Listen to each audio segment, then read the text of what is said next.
All right, guys, welcome. Federal prison time with rdapdan. Hope you guys had an amazing 4th of July. It's Wednesday. Today we're going to talk a little bit about the top 3 questions that I typically get from people that are getting ready to go to federal prison. Make sure, if you haven't already subscribed to my channel, that you do so, because that is what spreads the word. That's what gets this information out there. So subscribe, share, like the videos. We're also going to be doing we got a bunch of these Bibles over here, guys, that we just got shipped in today, and we've got about 50 right now. So if anybody wants to send a Bible to somebody in federal prison, we've got white ones and we've got black ones, or just basic Kevin James version Bible. If anybody wants to help sending one of these to a potential inmate that may need it, that may need a little uplifting of their spirits, let me know. All you got to do is it's $10 donation sends the Bible, and it also sends a little bit of money for their commissary. So that will send Bibles to people that need to get lifted up. So if anybody wants to help out with that, let me know. All right, guys. So today we're going to let me see here. Got some questions here. All right, so we're going to talk about the top 3 questions that I get from people that are getting ready to go into prison. So I'll go ahead and list those top 3 questions now, and then I'll answer each one of those questions. So first one that I typically get is, I'm always getting people that are coming aboard, whether they're clients or just first-time viewers, is how do I prepare for my PSR interview? And that's a great question, because that means they're reaching out early enough prior to actually having that interview, the PSR process, which if you wait until after the process to figure out what you should have known, it can make a lot of mistakes for you. So we've also got, that's the first question. Then we have, how much of my sentence will I actually serve? That's another very common question, because there's a lot of confusion in that. And the third question is, does my crime need to be drug related in order to qualify for RDAP? So those are going to be the 3 questions that we touch base on today. I will post more information in the description of the video tomorrow, but I wanted to make sure we got you guys' attention to go ahead and pay attention to the video. Scott, who was the famous person Dan interviewed a few weeks ago, or has that not happened yet? Has not happened yet. Trying to still make it happen. It's been a challenge where we both have, I've got a lot of free time to make it happen. The other gentleman has not had the time to make it happen yet, but we have been talking at least once a week, so it will happen. Joanne, hello, Dan. I was the drawing winner. I emailed you today. My father. Oh, yes.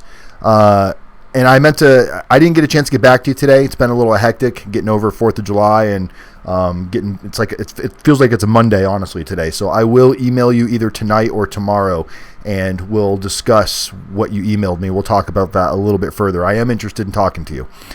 Basically, guys, as you can see, Joanne, that was the winner of the drawing for the free consulting service, and Joanne is not looking at prison term. However, they want to use the consulting services to offer to somebody that is going to be going into prison, and they also want to offer $100 a month for the first 2 months, which is $200 total, just to be clear, $200 into their commissary, which is an amazing gesture. I wish more people had that type of understanding, that type of heart. So kudos to you, and we will chat a little bit later. But let's jump into these. So the first question, how do you prepare for your PSR? It's not easily stated in a quick video or even a long video or in one conversation. To prepare properly for your PSR is as much mental as it is what you're actually doing in your PSR. So many things play a role in what's going to happen the day you go to the interview process. The PSR, for those of you who don't know, that's your pre-sentencing services. Your basically, once you take your plea or you're found guilty, you're going to have an interview process with U.S. Probation that's going to take down a bunch of information from you. They're going to generate your PSR. Your PSR is used for dictating whether or not you can qualify for the residential drug addiction program. Your PSR makes recommendations to the judge as to what type of sentence that you're looking at. If you've got minimum mandatories, obviously your best shot is that in the PSR that they're going to be recommending that you do the minimum mandatory and not a minute more.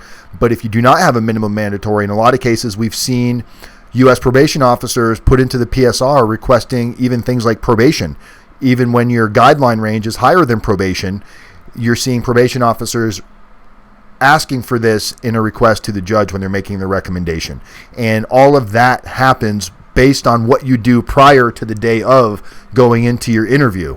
So you don't just show up for that interview and have great things happen. What you do every day up until that interview process, what you're doing with your day-to-day, what you're doing with work, your personal narrative, your character reference letters, focusing specifically on your personal narrative. So if you have not had your PSR interview yet, and you do not have a personal narrative yet that you're going to be having for the that you're going to be giving to the judge at sentencing, you really, really, really want to pay attention to how important this is, because even if you have a personal narrative and you might think that you've put everything you have into it, so many times we see clients that are going completely in the wrong direction with their personal narrative, and some minor adjustments, some minor coaching, a little bit of just giving you some ideas and some direction and a little bit of wisdom of what you should be putting into these personal narratives and what direction that you should be actually going in to have the best possible chance at sentencing. So it's really important that you take that really serious. The day of your PSR, whatever goes into that pre-sentencing report is going to determine whether or not you have the ability to take RDAP.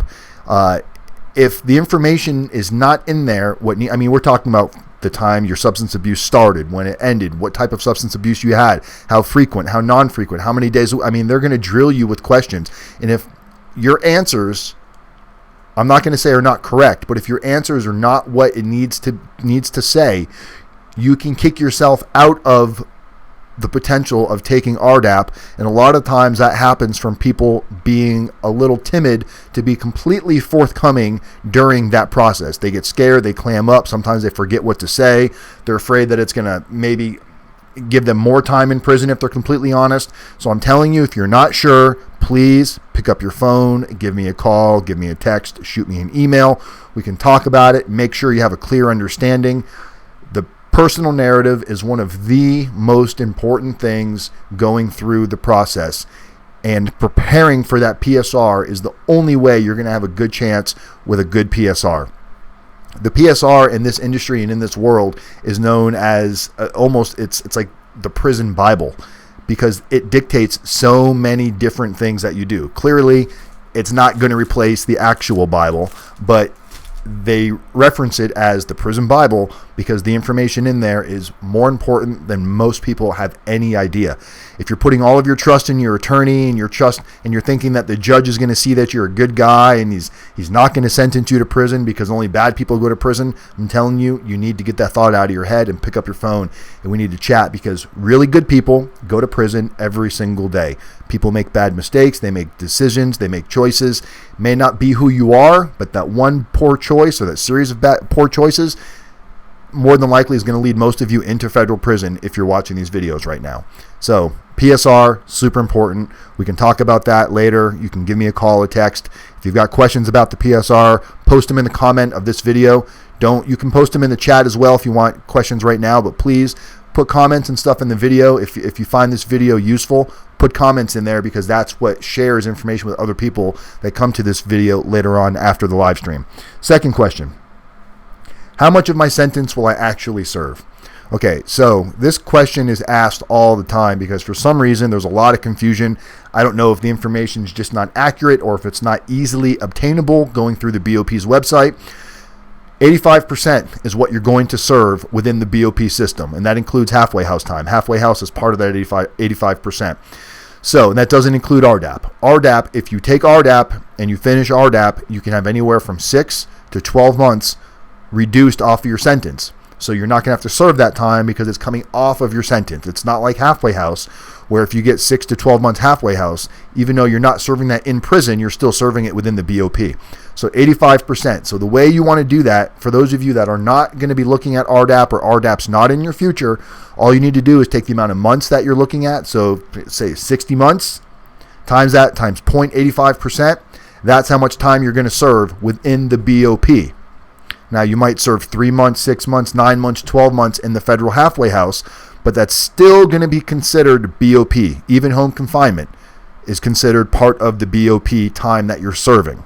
So if everybody is clear on that, or you're not clear on that, let me know and we can go over that. Now, if you qualify for RDAP, and let's say you're going to get 12 months off for RDAP because you have enough time on your sentence. You have to have 37 months or more to get sentenced to in order to qualify for 12 months off of RDAP. So let's say, for sake of argument, you think you're going to get 12 months off for RDAP. So then you want to take, let's say you have a 60-month sentence. You want to take your 60-month sentence. First, you want to remove your good time. So you want to do it times 0.85%. Then you want to minus the RDAP time. So times 0.85%, whatever that number is, minus the 12 months for RDAP, or 9 months or 6 months, however much time you're going to get off of the program. So you always take away your good time first, and then you minus the time for RDAP.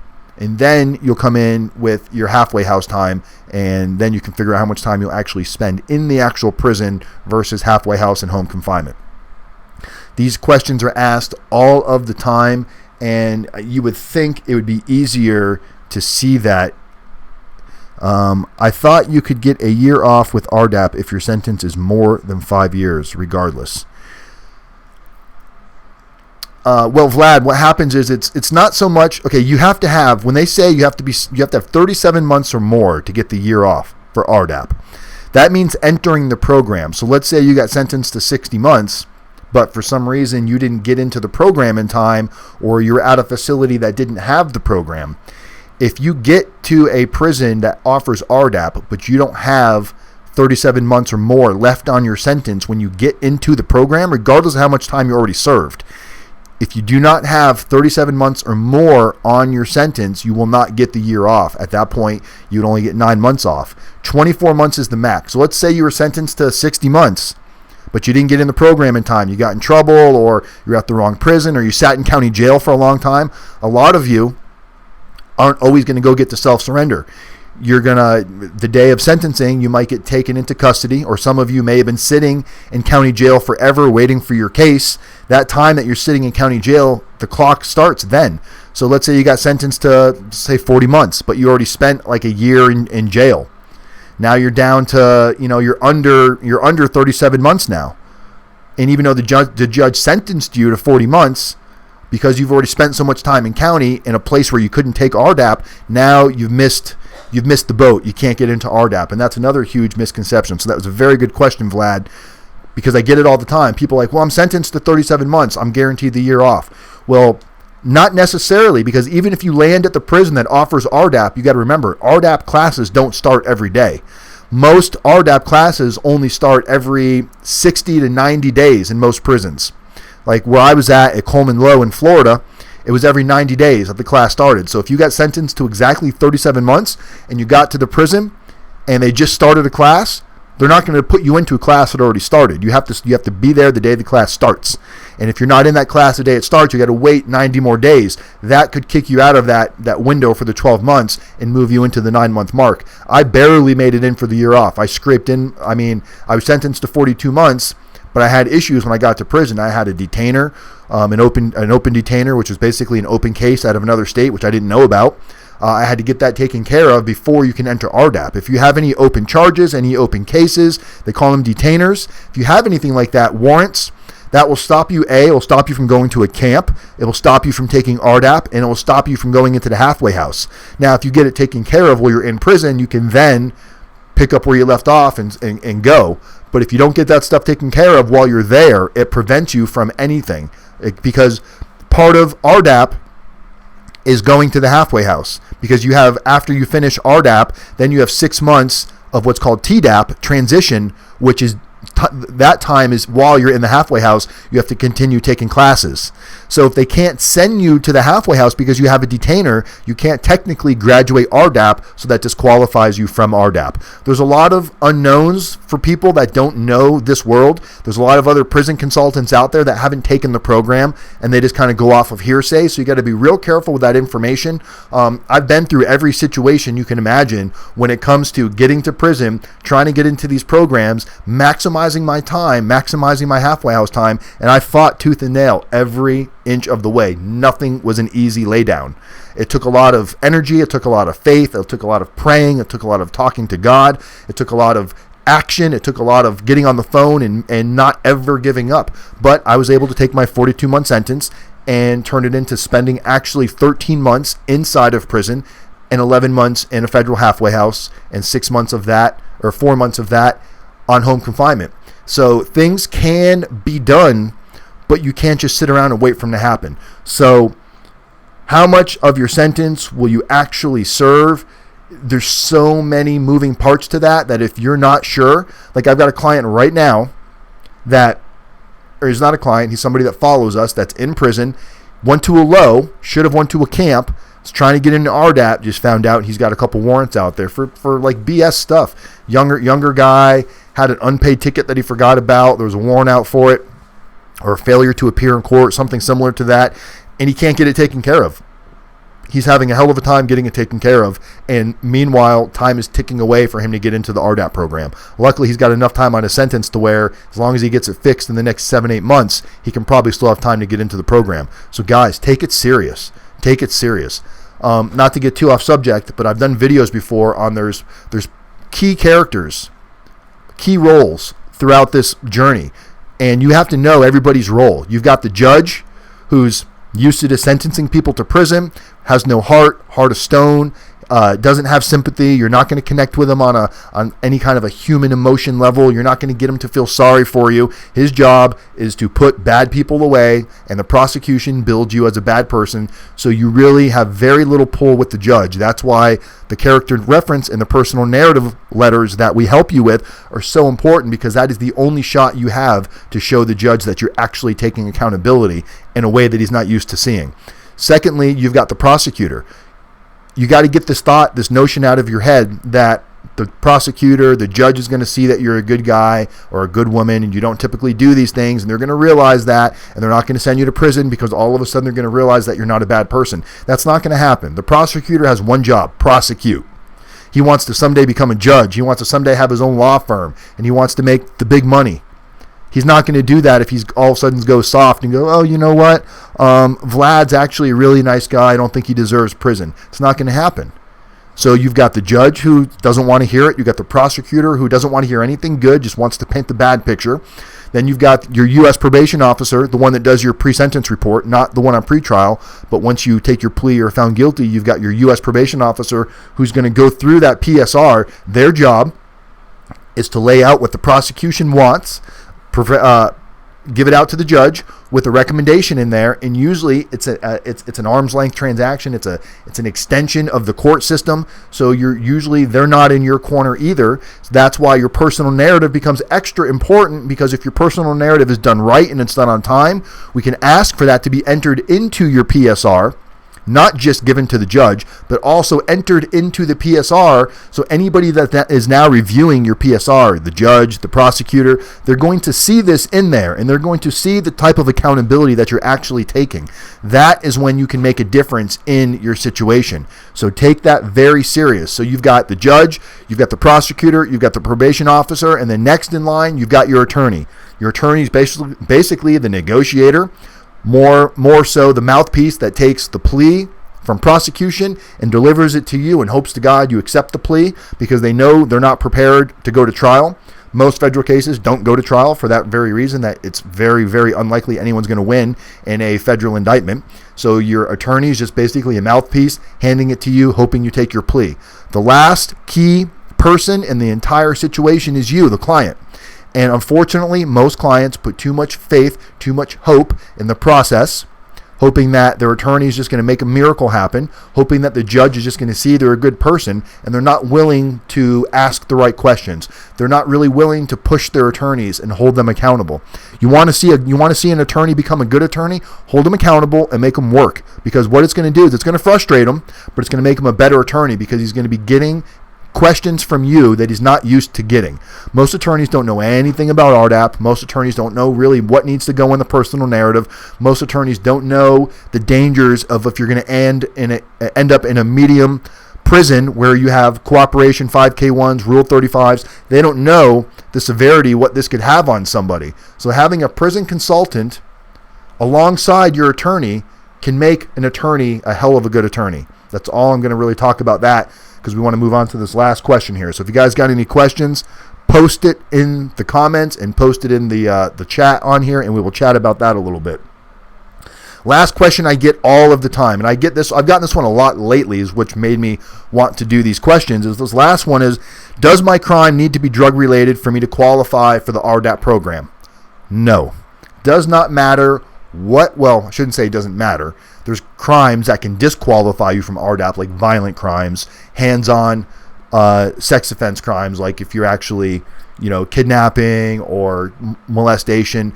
Child pornography pictures, downloading pictures on the internet does not necessarily disqualify you. But the answer is, just because it's not a drug-related crime does not mean you cannot qualify for RDAP. RDAP is to help anybody that qualifies for the program based on substance abuse issues, drinking, smoking, taking pills, and it's all goes back to that first question, is how do I prepare for my PSR? In order to qualify for RDAP, what goes into that PSR is the magic formula to qualify you for RDAP. And it's not magic, it's just people just don't know. So, just like G.I. Joe says, knowing is half the battle. So those are the 3 basic questions that we get all of the time from people that are probably new to the channel, or maybe they're just jumping on the channel now and it's not something that we've talked about too recently. So how do I prepare for my PSR?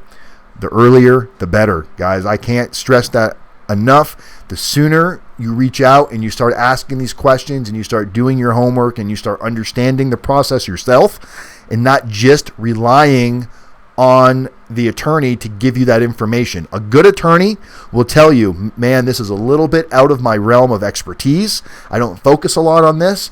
There's companies out there, there's YouTube channels for it. You probably want to talk to somebody to get accurate information. And it's amazing when you hear an attorney say that. I spoke to a guy today that told me he was referred to me from his attorney. I have no idea who his attorney is. He said his attorney, they came out of court and his attorney said, you know what? You've got a lot of questions about RDAP. You've got a lot of questions about what needs to happen with these letters. There's a YouTube channel that I've been watching, and I think you should go check it out. So it was amazing for me to know that, there's an attorney that is actually educating himself on a different section of what happens. This isn't something they teach attorneys in law school. This is stuff that guys like me that went through it firsthand have been able to learn the process and understand the need and the anxiety and the fear that's all tied in with this. The shitty thing is there's people out there preying on that, and there's people out there taking advantage and charging ridiculous prices to people, trying to use that fear and scare tactic to get you to become a client. And it's kind of sad. But hey, the world's full of fucked up people, and the world's always going to be full of fucked up people. And the only thing we can do is, the more educated we are on topics and subjects, those charlatans and guys selling snake oil, they disappear, at least from your circle, because they're going to realize, this is not my target. They look for, laydowns, or we call them cherry pickers. They look for the person that's not willing to do it, doesn't want to do any homework, just wants to do an impulse purchase and sign up with the first person they speak to, not knowing. I spoke to another guy today who said, I've spoken to a few other prison consultants. I wanted to also reach out to you before I make a decision and kind of see, what you have to offer versus what they don't have to offer.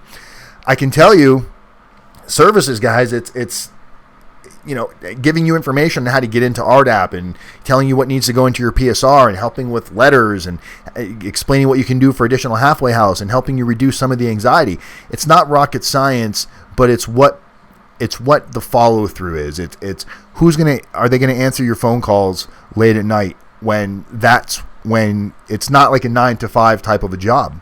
It's just not. Late at night, you guys are going to have issues. You're going to have, and when I say issues, anxiety. Riddled with anxiety and fear of, even though that you may have watched these videos, going to a camp is not going to be a big deal. Going to a low is not going to be a big deal. But still, you start thinking about leaving your family behind, and you start thinking about how are you going to explain this to your kids. The same guy I spoke to earlier today has got a 13-year-old. hasn't explained it, or no, 10-year-old hasn't explained it to his daughter yet that he might be going to prison. These are big concerns for you guys on when to talk to your children. How do you talk to your children? Do you talk to your children? Do you cover it up and say you're going to school or you're going to the military? No, I can tell you right now, you don't need to call me and hire me to tell you that's a bad idea. You got to be honest. You got to open up. You got to talk to your kids, because here's what I can promise you. If you tell your children today that you're going to prison, they're not going to know how to take it. They may be very emotionless. They may not show any emotion at all. But once they process that thought, they will show emotion. And you do not want to wait to the last minute to tell them, to where they haven't processed it yet. Now you're in prison and they start processing it. You don't know how that is going to react with them. Are they going to react poorly? Are they going to act out? Are they going to freak out? Are they going to start getting in trouble in school? Are they going to start using drugs? Are they going to start, having sex just to piss you off? You don't know what direction they're going to go in, guys, ladies. You just don't know. So the sooner you tell them, the more likely you're going to have the opportunity to be there once they do process it, and be able to help them get through this by letting them know that it's going to be okay, that you're going to get through this, that it's not the end of the world, that it's not like what we see on TV, that I did make a bad decision. I'm going to prison because of my choices. The feds aren't putting me there. The judge isn't putting me there. I'm putting myself there.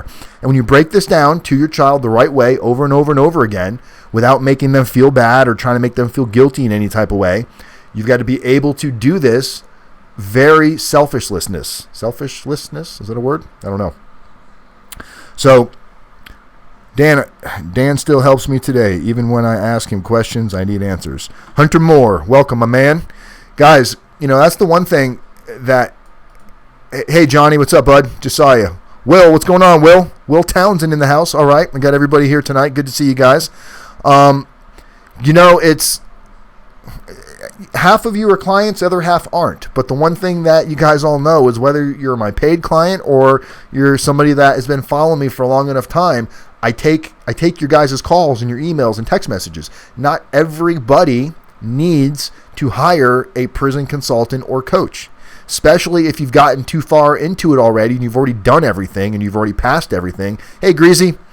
Word of the day, Mike. Even if you've already done all of these things and you've gotten that far, you still might have questions about, hey, what's the first day going to be like? Or, hey, what can I bring with me? What can't I bring with me? Or, should I refrain from saying certain things when I get to prison? Should I refrain from talking to certain people? Some basic questions you might have last minute. I'm not going to say, oh, sorry, you're not a client. I can't answer those questions. Or it's going to cost you $49.95 for the first 30 minutes. I would feel like an asshole if I did that. The services are worth their weight in gold in what we do. So for those of you that hire us for our full services for $1,500, if you're doing this at the right moment and you're taking caution and you're using preparation with timing is everything. Obviously, there's no wrong time because at any point you can receive help, but the earlier in your case and in your situation gives us the most probability for giving you the outcome that you're looking for, because we can prepare and groom in that direction. After the PSR, it becomes a little bit more of a toss-up of what can actually be done. Additional halfway house is a big one, and you guys have to understand this. There are zero guarantees other than we will bust our ass and make sure that we're putting in the time and the effort that you are expecting. I'm not going to be a miracle worker. It's not going to be easy. You're going to have to work your ass off, but it's a 50-50 mutual agreement. I can't work harder than you are, and you're going to expect a lot out of me, which means I'm going to expect a lot out of you. But if you come to me and say, hey, I'm getting sentenced next week, what can you do to get me an RDAP? It's like, well, I can throw a Hail Mary pass and hope somebody catches it in the end zone. But we see what happens with Hail Mary passes in the end zone. Not every football gets caught. But if you let me become your coach and train you for the game, we may not need a Hail Mary. We may win the game without ever going into any type of overtime or, fourth down and 2 seconds to go. You don't want to leave it up to that much risk and chance. You want to control and have the best possible outcome that you can possible. And the only control you have is how hard you're willing to work and how soon you get started and what you're willing to put into it. What are you doing for work? Are you doing community service? Are you building your mentor network? These things, you hear me talk about them all the time. You're probably like, oh, he's talking about what is that fucking mentor network he's talking about again? If you've got questions about the question or about the statements and what I'm talking about, you need to ask questions. And the best place to ask them may not always be necessarily in this chat room, because I can't read every question and my mind's going because I'm focusing on talking to everybody and not just one or two people. But my phone number is on the screen for a reason. I give it to you guys. Trust me. I thought about removing it because I get so many just fucked up messages from people that want to send dirty pictures and want to be jerks and, want to mock what we do. And I realize that's part of it. I got to take that on the chin and not respond and not allow it to affect my day. But I'm not going to lie. Sometimes it does get to me. But then I'll get an amazing text message from somebody telling me how these videos have completely gotten them through their process. I've never spoken to them. I don't know who they are. I don't need to know who they are, but I know that these messages are getting out there and they're touching the people they're meant to touch.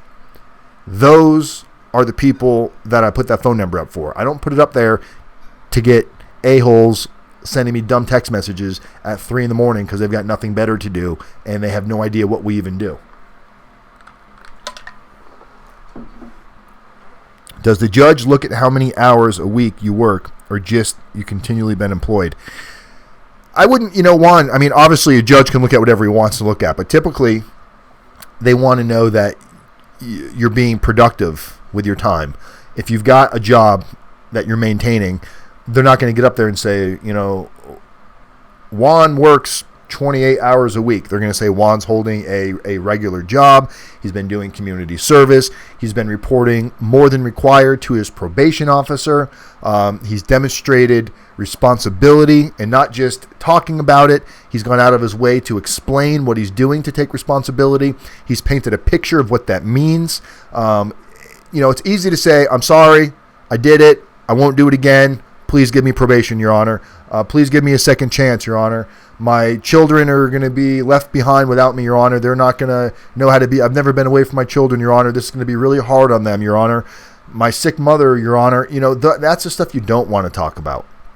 The picture that needs to be painted needs to be done in a way where first you beat yourself up in the beginning of your letter, you transition into what changes that you've been making, and you end it with the positive impact that you're looking, the positive influence and the positive reinforcement that you're looking to learn from this experience, whether it be prison time or no prison time. You're looking to take what you can learn from this, so at the end, when you pop back out into the sunlight, you're somebody that will not make these type of decisions in the future, and you understand where your decisions went wrong. It's just like a child. When a child does something they're not supposed to do and they say, I'm sorry, you got to ask them, what are you sorry for?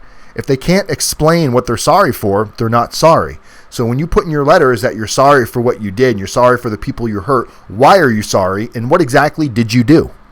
You need to explain these things of who your victims really are. Thank you, Scott. Appreciate that.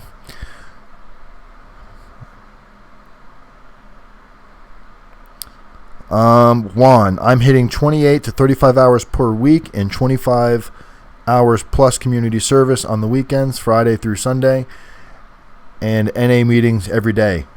Look, Juan, that's really, you can't ask for much more than that, and that stuff adds up. We've had judges like Todd, one of our clients that you guys have probably watched his videos. I've got several videos on here with a client named Todd, and the judge actually told him at sentencing, I have not seen anybody work as hard as you've been working with your regular job and find the time to put in over 1,000 hours of community service to give back to your community for your crime. Makes a difference at sentencing. Makes a difference. We've got another client. He's in the room right now. He received probation.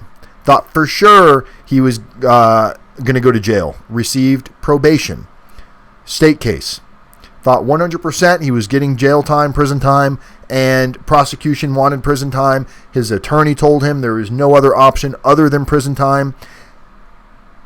The judge commented on his letters, the work and effort, the community service that he was putting in, and gave him probation. Now, I can't take the credit for that. Only thing I did was talk to Will and gave him some insight on direction of what's worked with other people. Gave him a plan that if he wants to attempt it, it's going to require work. I can't just, it's going to require practice until it becomes a part of your ritual, your routine, your habit. A habit isn't born overnight. Change doesn't happen overnight, change doesn't happen overnight. If you want to see change, you got to be willing to work for it. And by the time you change, you don't even remember the reason why you wanted to do it. It's just who you are now and what you do. You become the person you want to be. And once you've reached that spot, you'll all of a sudden one day you'll have this epiphany and you'll be like, wow, this is where I wanted to be. And I no longer want it for the wrong reasons. When you do things for the right reason, when you do the right thing, even when no one else is looking, you're on the right path, because it's hard to sometimes make that right decision. If you're not sure about life and you're not sure what you need to be doing, there's so many different things you can do. There's positive influence everywhere. You've got it in the Bible.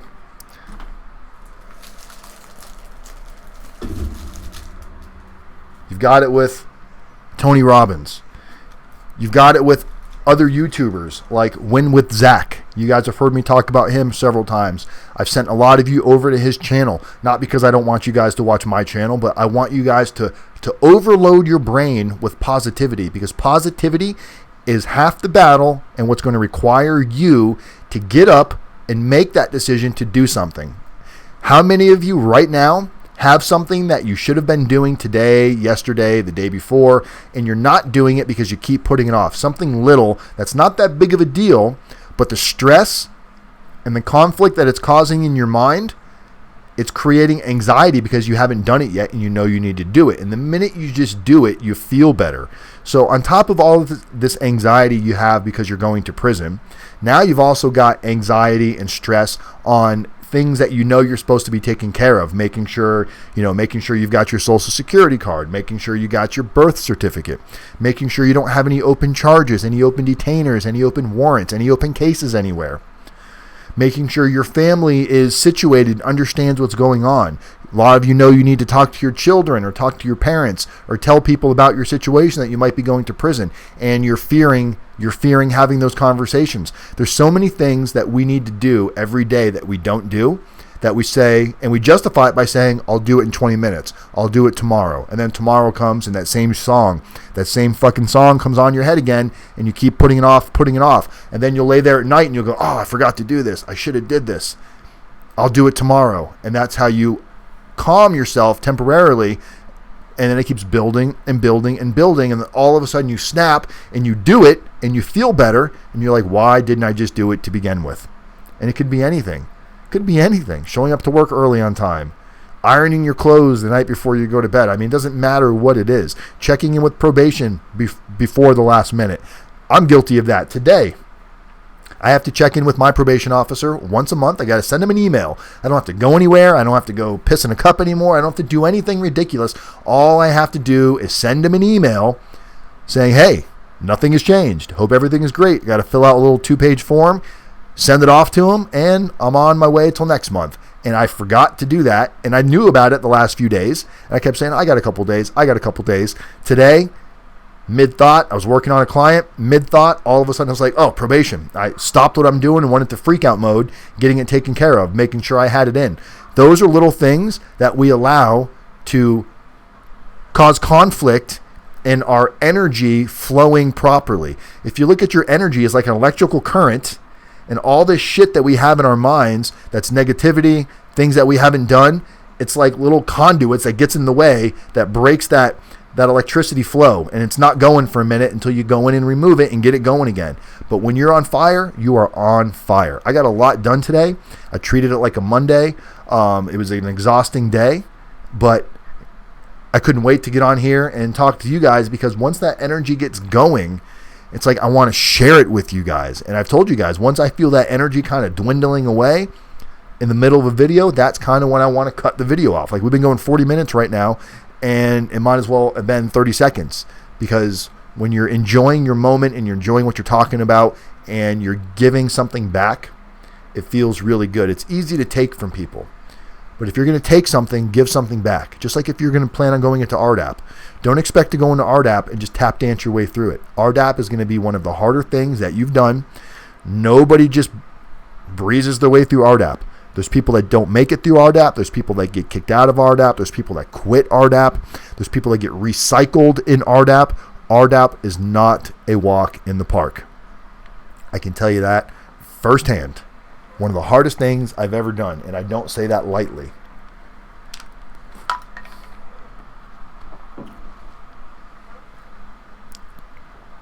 And I'm reading some notes. I'm reading some messages here.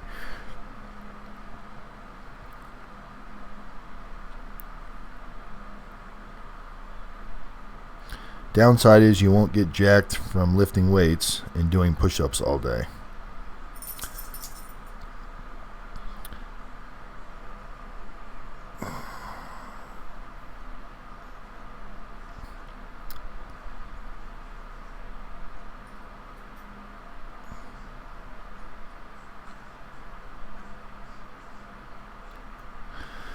Can you explain how self-surrender works? I read you can pick the date to surrender. And that's not really true. You can ask, your attorney can ask the judge if you can surrender on a certain date, but you don't get to pick the date. My judge gave 30 days, and then when it got closer to the 30 days, I was waiting to get this surgery done on my arm, and I got an extension of like 2 weeks to get the surgery.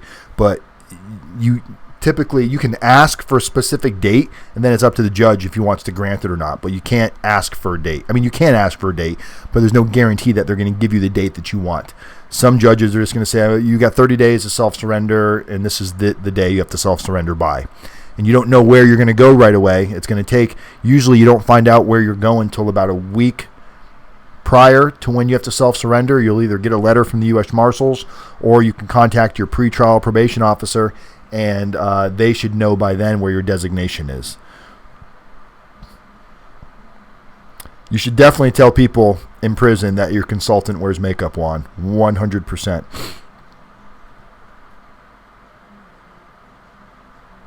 They gave you 60 days, McLovin. Okay. Now, did you ask for a date, or is that just what they gave you? That's just what the judge said. 60 days and stated the date.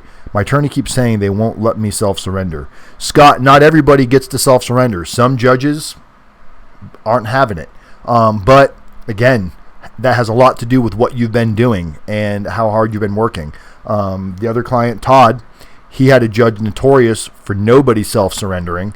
Nobody in Todd's case got to self-surrender. Everybody was remanded at sentencing except for Todd. And the judge pointed out on everything that Todd had done being the reason he allowed him to self-surrender, because he made such an impact in the judge's mind, which is not typical for somebody to be able to do. That's part of the guidance and the direction that we try to get you guys to go in, because we see that now. After going through it, there's so much that is much clearer to me now than it was when I was in your shoes. When I was in your shoes, I was in that frame of mind of beg and plead yourself out to the mercy of the court and hope they go easy on you. That's what they're expecting you to do. That's exactly what they see 99.9% of everybody do. My lawyer asked me how much time I needed. Okay, and they gave you 60 days. Good. So 60 days is pretty decent.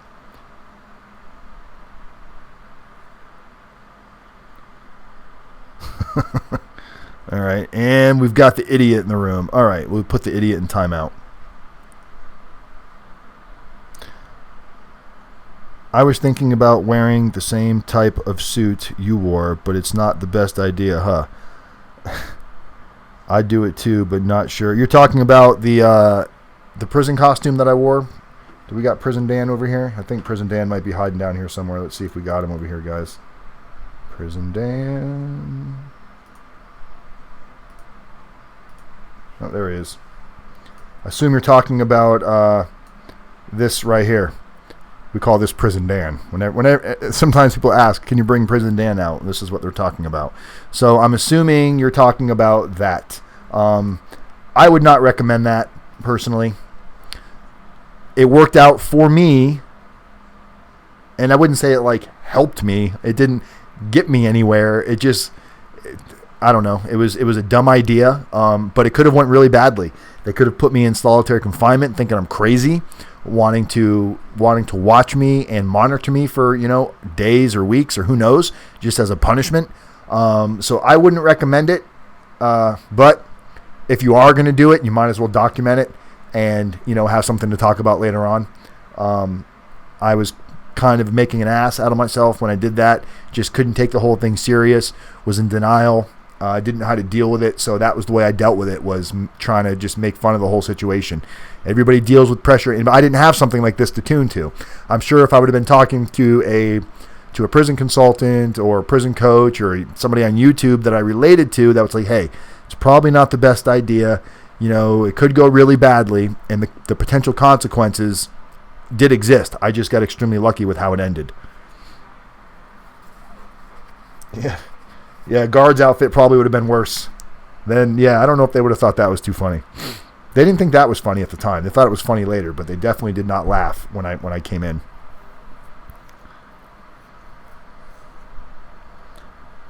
And Judge seen that I really had a job and it helped.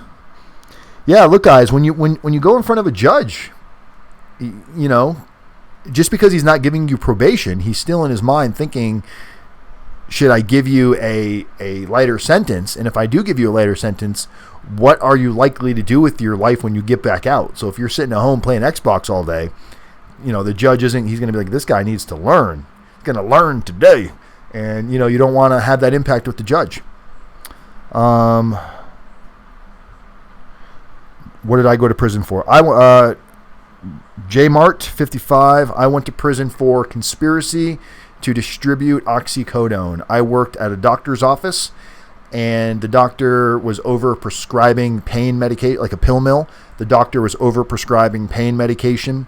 I had enough knowledge as to what was going on, being people were driving from hundreds of miles, different states, to see our doctor, and I didn't disclose it to anybody. I turned the other cheek and got wrapped up in a conspiracy for not notifying authorities that the doctor possibly was over-prescribing pain narcotics to patients. So that's what I ended up getting. That's what I went to prison for, with a bunch of other co-conspirators along with it. How long were you in for, and did you get in any fights? I was sentenced to 42 months. Thanks to RDAP, I was able to shave a year off of that, and then I was able to get an additional 11 months halfway house. So between good time, RDAP, halfway house, I served 13 months in prison and 11 months in the federal halfway house. I did not get into any fights. I got into a couple altercations, but I was able to think it through and realize that any type of physical violence in prison would have completely screwed me out of RDAP, definitely would have screwed me out of additional halfway house time. So I would have served a lot more time. In federal prison.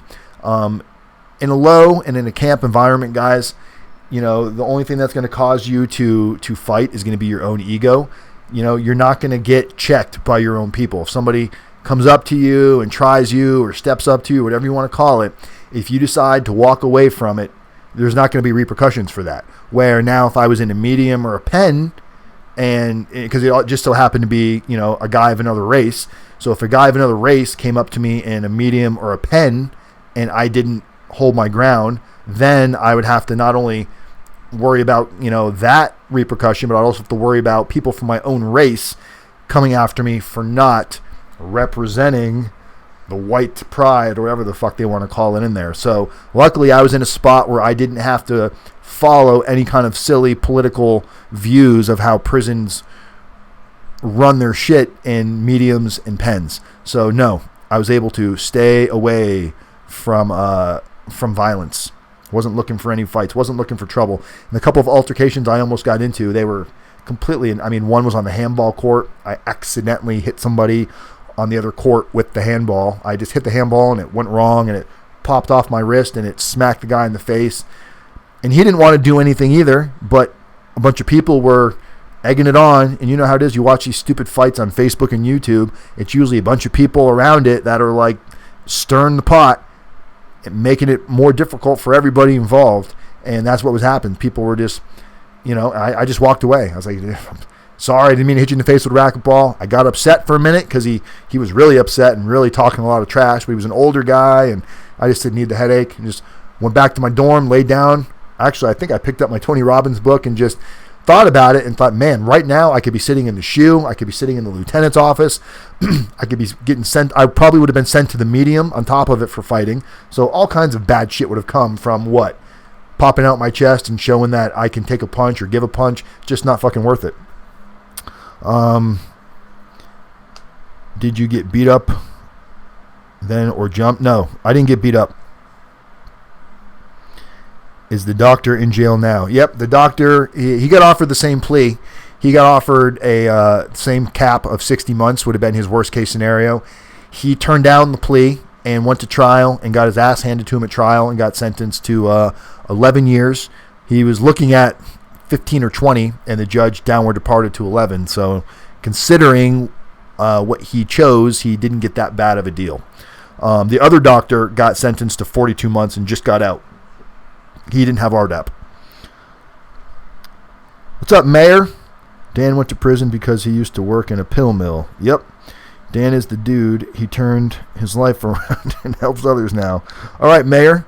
We like Mayor. Mayor's from Mayor found me from After Prison Show over there with Joe, guys. Another amazing channel. I love watching After Prison Show. Completely different breed of channel. He's got about 6 billion more subscribers than me. A little jealous, not going to lie. But Joe is another guy that went to prison, and he's now, instead of finding ways to engage in craziness, he's got a YouTube channel, and he's doing awesome with it. So you got to love it when you see a success story out of prison. Same thing with Win with Zach. If you guys haven't checked out Zach's channel, Win with Zach, check it out. Please subscribe, leave a comment on his channel, and say, hey, rdapdan sent me your way. He's got an amazing channel. He spent time in prison. He's a motivational speaker. Great information. How was the food in prison? J-Mart, the food where I was at was really good. Throughout the BOP, wherever you're at, the menu is the same.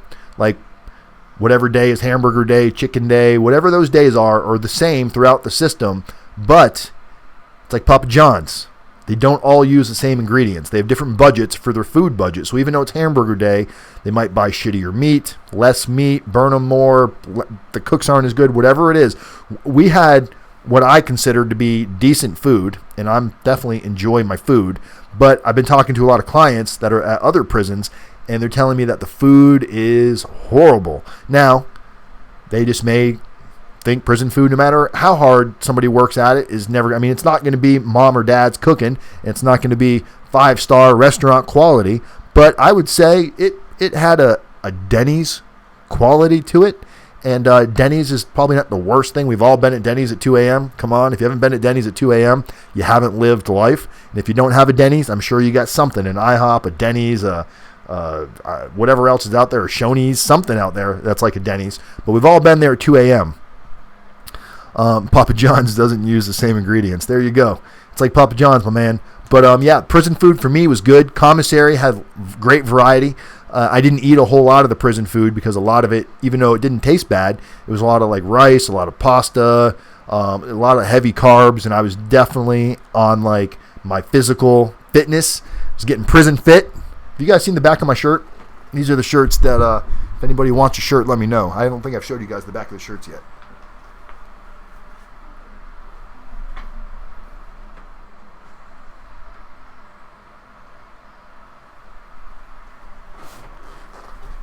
So those are the prison shirts that we ordered a bunch of, and we've actually sent them out to a couple clients, and you probably can't see it but you get the idea. But yeah, I was on my fitness when I was in prison, so I was eating really good food off commissary: tuna, beans, brown rice, mackerel, peanut butter, And I would go to Chow, and I would eat any proteins they had. And, sometimes I'd get a little carbs before my workouts and stuff. But I was on a pretty intense diet while I was in prison. Oh yeah, Vlad. That's such an understatement. Vlad said it's going to be a lot better than county. It's zero comparison. You can't compare federal prison at all to county. At least not federal prison at a low or a camp.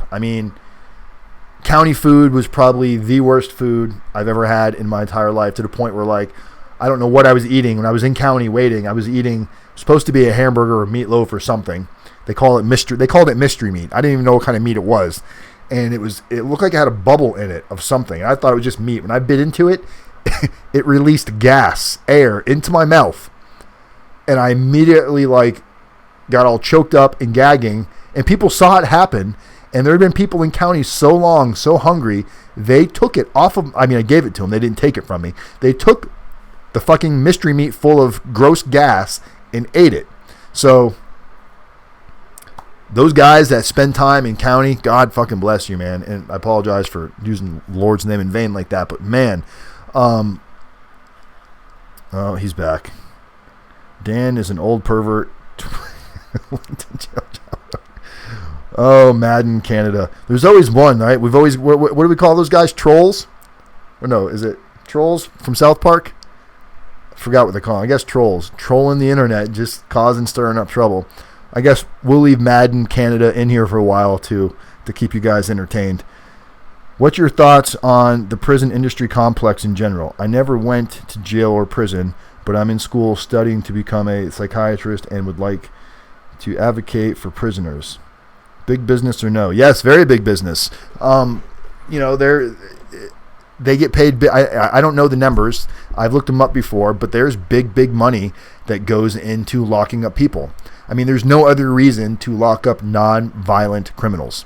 Non-violent criminals do. Okay, look, you make a mistake, you're out there, you do a non-violent crime, non-violent drug offense, not a big money crime. There's no need to give somebody more than maybe a couple of years to learn from that mistake, unless it's like their third, fourth strike. But somebody, a first-time offender, a non-violent, low-level criminal, there's no need to send somebody like that to prison for a decade or more. And they are locking up people every day. The new administration is talking about cracking down on minimum mandatories, enforcing it, completely trying to undo everything that the last administration did to try to show this information as for what it really is. And we're just a country that locks people up.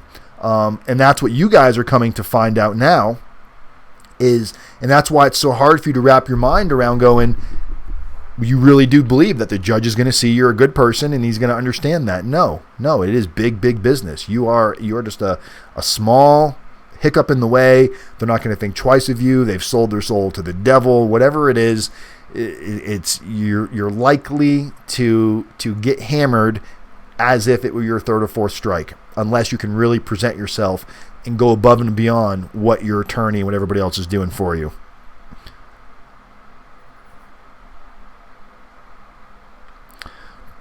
See, Will, when you respond to the guy, you give him power to now he's getting what he wants. You're nothing that anybody can say to Madden Canada in here that's going to make him see the big picture. He's not in here to learn. He's just in here to cause shit. Scott, check out Prison Talk. They have forums on all of them. Yes, Scott's referring to prisontalk.com, not Prison Talk with Big Herc. Two different things.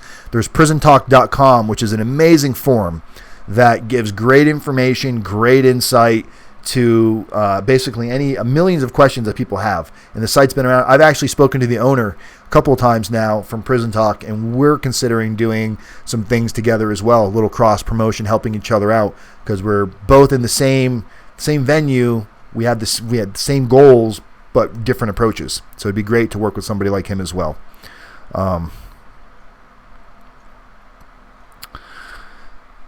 The so-called failed war on drugs caused this country $3 trillion. That's a lot of power over asshole. Yeah, you're absolutely right. It really is. It's sad, sad, sad. But there's not much, nothing is going to change overnight. Even if everything was going to get fixed within the prison system, nothing is going to get fixed tomorrow. Nothing is going to get fixed next week. The problem is that the majority masses of people believe, just like you and I probably used to believe prior to getting in trouble. Very few people really pick up, like, I got to give, just forgot his name. Is it Scott? Who's just in here telling me that they're not looking at any prison time, not going to prison, but they're in school and they're just interested in these topics. It's great to see people. That's what we really need. We need more people interested in this stuff that aren't necessarily going through it. Because who's going to listen to an ex-felon, right? Of course we're going to talk bad about prison. We were there, so we want to say everything they did was wrong and we didn't deserve to go and they're locking us up too long. Of course you're going to say that when you're going. But when people, Mayor said it. But when you're speaking that truth and you're not looking at prison time, what's your motive? Okay, your motive is you've glanced into the other side of the universe that the rest of the world doesn't know exists, and you're learning that fucking good people get locked up every day. And good people make mistakes, which means good people deserve consequences. But the consequences are a bit ridiculous. And it follows you. It's not like, now you've got your prison sentence, then you've got your halfway house, then you've got your probation, then you've got the label of ex-con, ex-felon, jobs. You get the mental thought that you can't get a job. You have problems finding places to live. All of these problems really do exist. Doesn't mean you're not going to find a job. Doesn't mean you're not going to find a place to live. You're just going to have to be willing to recognize that those hurdles and those roadblocks are going to be there, but you have to build your mind up and your attitude and your will and your perseverance to be able to push through and fight for it. Because if you don't, you're going to give in. And then when you give in, then you're going to blame the system and say it's their fault. Then you're going to go be a repeat offender, and then you're going to blame the system even more because it's easier to become a victim than it is to take responsibility. It's not easy owning 100% of what role you played. Regardless of the sentence you got, you wouldn't be getting the sentence if you didn't make the mistake. Now, there are wrongfully accused people out there. I'm not saying that everybody did what they were said to be done. There are some people out there that didn't do it. We see it happen all the time where people in prison for murder are released because of DNA and new technology. So we know that innocent people also go to prison. But the majority of us that are in this room talking, we're not innocent. We got caught, and maybe we've been doing some dirty shit for a long time and we just got caught. And we've been doing it for so long. We've been master manipulators, thought we were master manipulators for so long. We were, conning people, conning ourselves, hiding who we really are, showing people the person we want them to see. But behind closed doors, we're sad, we're empty, we're looking for something to fill something, and we don't know how to fill that void. Well, here's your opportunity to fill that void. Open up your heart, whether that means become one with God, whether that means open up your heart to just accepting the reality of it is what it is, and the only thing you can do is work on yourself and put out positive energy regardless of who wants to hear it.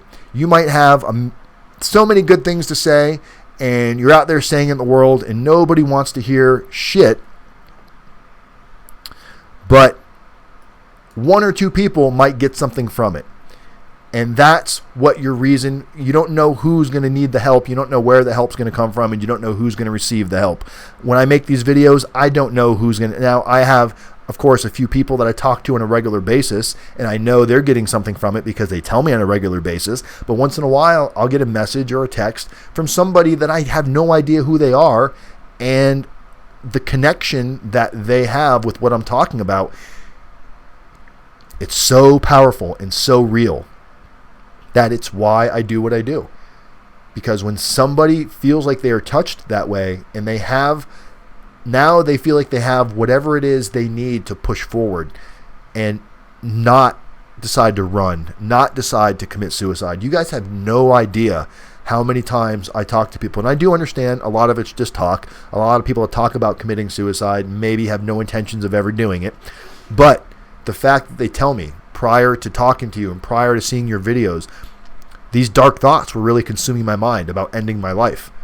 The thought of going to prison. But then when you break it down, and there's people that are serving 10, 15, 20, 30, 40, 50 years, and I'm looking at doing 1 to 3, 3 to 5, 5 to 10. It's not the end of the world. I'm going to have a life after that. They immediately start identifying how fucking selfish it is to talk about killing themselves and moving on with their life and finding what good can come out of this. Something good will come out of this, guys. Something good will come out of this if you want it to be. If you want to go into prison and be a jerk off that doesn't do anything wise with his time and spends time just getting in trouble and doing whatever shady scams on the compound you can, then yeah, you're going to come out the same or maybe even worse than you are right now. Or you're going to make a decision to become a better person in prison and hang out with the type of person you want to be. Birds of a feather flock together. So if you want to be right, hang out with people that are doing the right thing. If you don't, if you're going to be a follower and you're going to follow the cool kids and you're going to do the stupid shit, then yeah, you're going to go down that road. So we all have choices to make. And I do what I can to put out content to give you guys the ability to decide what type of choices that you want to make. I can't make anybody do anything.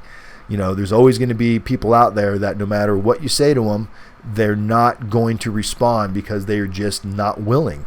You have to be willing to lower your guard and become vulnerable. If you can't become vulnerable, you cannot accept the information that's being fed, and you can't process it and then act it out and use that information.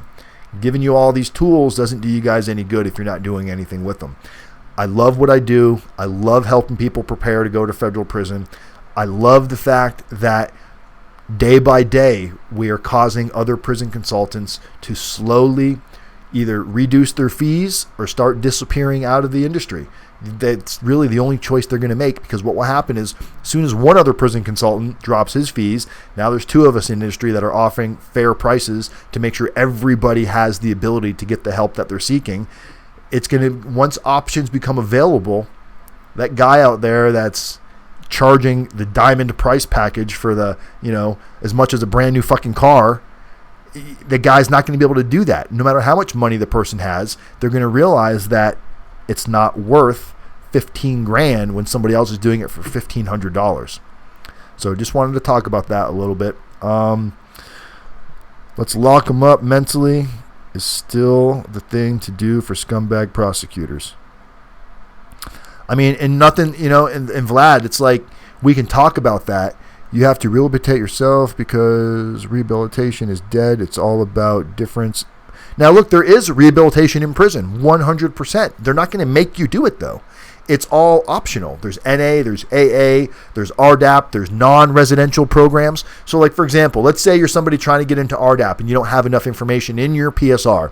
So you're one of the clients that call me up and say, hey, I want to hire you to try to help me get into RDAP because they're telling me I can't get in it. Well, I'm going to ask you, first question I'm going to ask you is, are you taking the non-residential program, which anybody can take?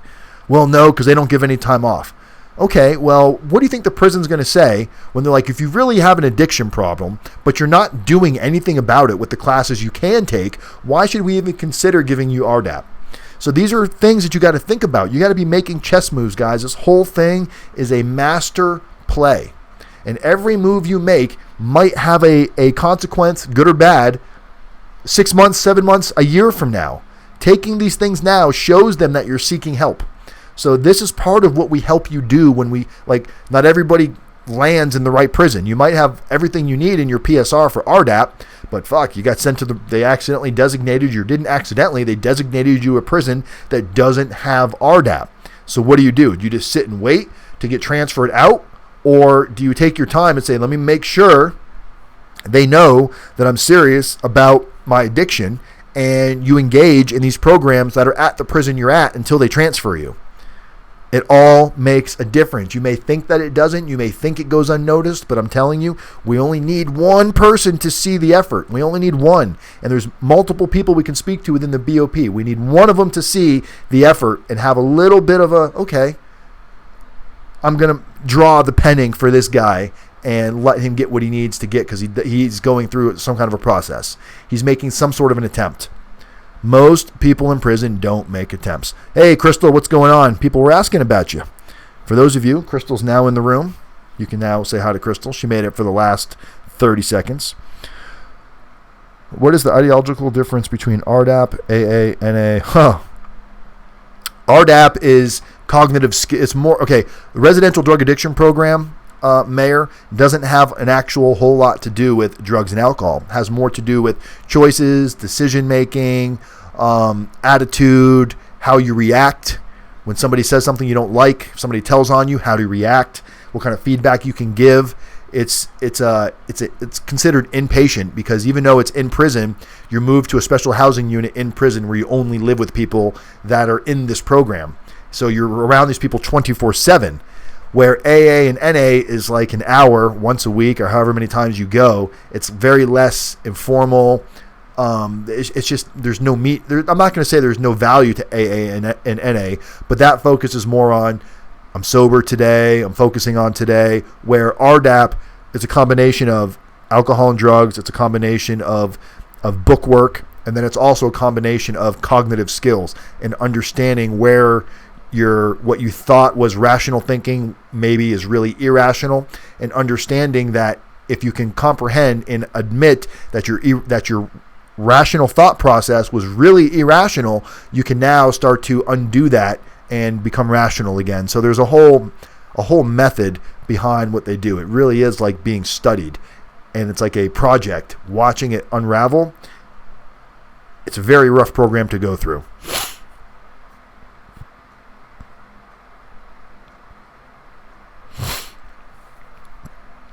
There needs to be a new way to help people who struggle. All of it does come down to cognitive skills, though, which is extremely... Yeah, and that's why they're trying to open up RDAP to more and more people.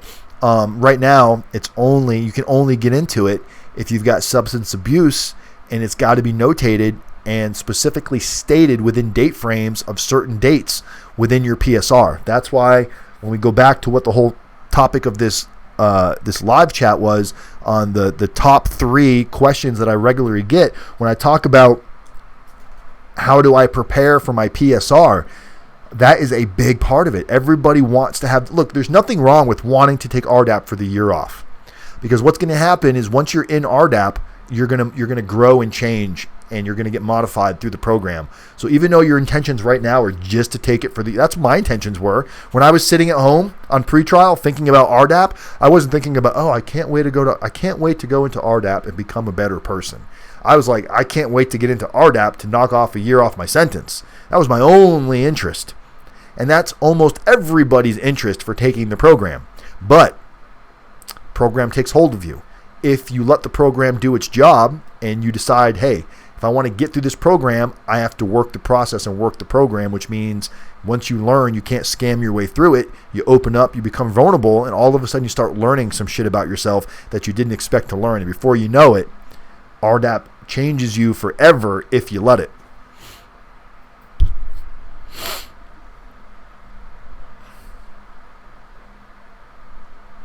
Well, guys, we've been going now an hour and 15 minutes, so the video is definitely over my typical, what I try to stay under. We had a really good topic, a really good conversation, and that's the great thing about this is the topic was questions, the 3 questions, which we kind of nailed in the first 15-20 minutes of the video, and then we move into this organic conversation. That's why I like doing this live video, even though it can be long, and it's some people may not want to watch it later on because they see an hour and 15 minutes. Skip next video, please. But for those of you that hang out and those of you that join these videos, I'm telling you, other people need to hear this stuff, and the way that you guys can help other people hear this is not only by subscribing, but put comments in this video. Don't just post it in the live chat, because once this video is off, all this live chat stuff is gone. It doesn't carry over onto the video. The video is a recorded video. It's going to stay on YouTube. So go post information in the comments. Talk about what you liked about the video. Talk about stuff that you want me to talk about. All the video content that I come up with, it comes up from having conversations with you guys. I might be on the phone talking to a client, telling me a struggle they're having, and I realize, man, that's a common struggle. I forgot about that struggle. I need to do a video on that because I guarantee you there's a billion other people out there with that same struggle. So do me a favor. If you liked anything about this video, before you sign off of here, go into the comment section and post what you liked about the video. We don't get enough comments. That's the one thing that I wish you guys would do a little bit more. I know I ask a lot of you guys. Twisting your arm now, but do me that solid. Go in there and post in the comment on what you liked about this video and how you think this could help somebody that might come onto this video and not necessarily want to watch the whole thing. Put in here, say, hey man, about 45 minutes into it, we talked about this, and give somebody some information they can take from it, because that's how people learn. And remember, we got a lot of guys in prison that go without, that don't have the means, they don't have friends or family on the outside that can help them. They need certain things like commissary, they need books, they need Bibles, they need to be able to get their mind right so they can focus on doing the time they got to do. I've been getting a lot of email requests from guys that are in just looking for guidance. They're not asking for money. They're not asking for anything, but they're looking for guidance. They're lost. They've got a lot of time. Some of these guys got 15, 20 years, but other people that have gone into prison have been spreading around my information. They're asking where they can get help, what kind of questions they have, how's it going in the free world? What are they missing? They heard the kind of information we're talking about. They want me to send in transcripts now. That's starting to get around. So if you guys want to help anybody in prison, guys, we've got these different Bibles here. We got a bunch of them in today. They're pre-wrapped, ready to go. If you want to donate a Bible to an inmate, it's real easy. $10 donation will get a Bible and some information sent to an inmate. All you got to do, it's real simple. I've showed you guys this before. Show you one more time just in case for somebody new. There's a little button down here.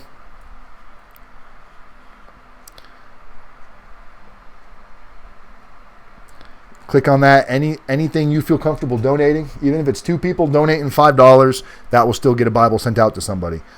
We send out 2 Bibles a week as it is right now. So if you guys want to help with that process, that would be amazing. It would be appreciated. A lot of you have gone above and beyond. So communities method, people helping people, that's what this channel has always been about. That's what it's going to continue to be about. It's not just about rdapdan and his prison consulting service. It's about rdapdan and his life coaching services that can help everybody above and beyond. All right, guys, I'm rdapdan. I hope you guys enjoyed this video. I appreciate all of you guys joining. Federal Vlad, thank you for coming. Mayor, I'm glad you joined us again, man. Caitlin, hold on, let me read a message from Caitlin before I disappear here. I just saw Caitlin Kelly. If my husband is sentenced to 27 months and can't get into the RDAP within 3 months, does that mean he's out of luck for the 6 months off? If he gets in with around the 24 months left, because remember, when you get sentenced to 24 months, you got to minus your good time. So whatever that number would be, so 24, so if you do, here, let me tell you, Crystal, right now. Math isn't my, let's open up the calculator.